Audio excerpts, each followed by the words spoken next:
Alright guys, welcome to the Fiscal Policy Lecture. Now this is the first of the two lectures this week, so this is the one that you should be listening to first.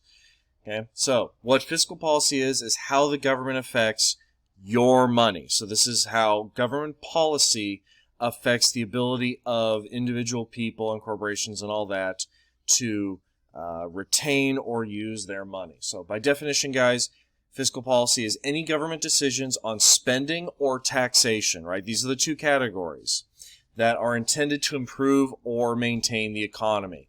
This is, if you guys listen to political speeches, this is going to be the thing you hear about all the time. We'll talk about the two general directions the two major political parties go in a moment. Now, keep in mind, guys, the government is massive. The federal government of the United States is the single largest funneler of money in the world. So any decisions they make has a major impact on the economy, both of the U.S. and in the world. So fiscal policy is made by two groups. You have the president and his office, and you have Congress. Congress is the one who actually passes things like budgets. The president gives direction, makes recommendations, and drums up public support. Now, there's another branch of the government called the Federal Reserve.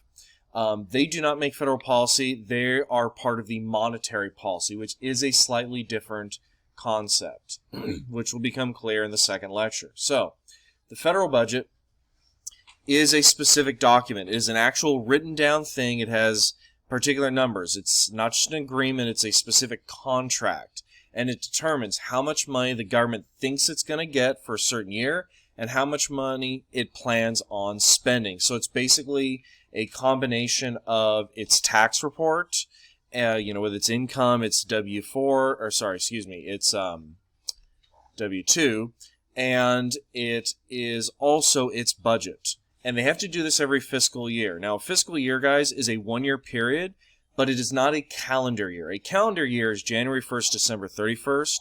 A fiscal year is any 12-month period from start to end. And the fiscal year actually changes because often the negotiations for the budget, especially in the last 20 years, are very contentious and often drag on. In my lifetime, I believe I have seen the government shut down at least 2, and I believe actually 3 times, where the government has actually ground to a halt and federal workers were not working, or if they were working for IOUs instead of an actual paycheck because the contentions over the budget were so bad that it actually just shut things down. So, because it's every year, the amount that the government spends increase or decrease and is going to have a direct and indirect effect on the economy. So we have expansionary policies that try to increase the output of the economy, and we have contractionary policies that try to decrease the output of the economy. So looking at expansionary policies, there's 2 ways they do it. They either decrease taxes, meaning that the government takes in less money, but citizens and businesses have more, or the government increases spending, meaning it takes the money it has, or the money that it borrows on loans from world banks and other countries, or private citizens in the case of, say, federal bonds, and it increases the spending, basically tries to put more money into the system.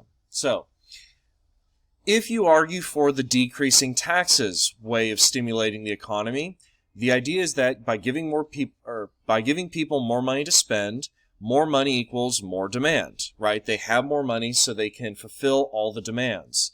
More demand will increase production, therefore more production, you need more jobs because of the human resources, and more jobs, of course, creates more demand because now they have the money to fill their wants, not just their needs. And the idea is that it's a cycle that builds on itself. Now, I will talk momentarily about why this is not always the case. Now, the other side of this, sorry, my son is demanding my attention for a second here. The other side of this is the increased spending policy. So, by increasing spending, the idea is that you increase the demand for goods, as in the federal government uses its own money to increase demand. It is trying to spend its money on more things. By increasing demand, you increase production. Production equals jobs. Jobs equals more jobs, more demand, blah, blah, blah. So it's the same goal. If you look at steps, 2 to 4 here, or 3 to 5, it's the same goal, but they go about two different ways. One is leave money with the people and businesses. The other one is to have the government act as a direct consumer in the economy. Now, the split, and keep in mind, guys, there is variation. People are going to have varying degrees because, after all, political theory and economic theory is a spectrum, but generally speaking, we can split it on two rough general lines. Decreasing taxes is favored by Republicans. The idea being that this is a more freedom and individualistic economic policy, so people get to keep their money and they get to decide what to spend it on. The Democrats generally prefer to increase spending because they believe that the government should actively work to redistribute wealth and make sure that more people have access to more money rather than just those who already have it. So, here's the problem with both policies. The problem with the Republican, let's just call it obsession with decreasing taxes, is that the majority of wealth, and I mean most of it, I mean 90% of all the money in America, guys, is controlled by 10% of the population. It is terrifying. Because most of the money is controlled by the wealthy few, the decreasing in taxes rarely actually stimulates the economy to the degree that Republicans and conservatives believe it does. Instead, it just makes rich people richer, a trend that has been especially increasing over the last, say, 40 years as Republicans have had a lot of say in the budgets. Now, on the other hand, the Democrats also have a fatal flaw in that because they're using the government as a mass consumer, there's a fundamental flaw with the government in that it is often bureaucratic and slow and Byzantine. The government is not an efficient machine because the government is made up of over 1 million bureaucrats, employees, and workers. So by its very nature, it is not often dynamic unless there is a general and a majority will to do something like, say, during a war or a crisis.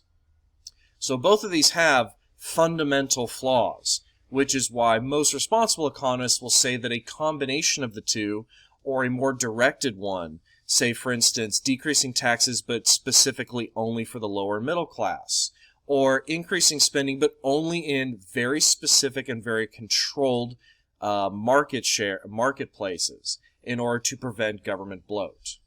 Okay, so contractionary policies during a period of excessive inflation, during a period of expansion, the government can do two things: increase taxes or decrease spending.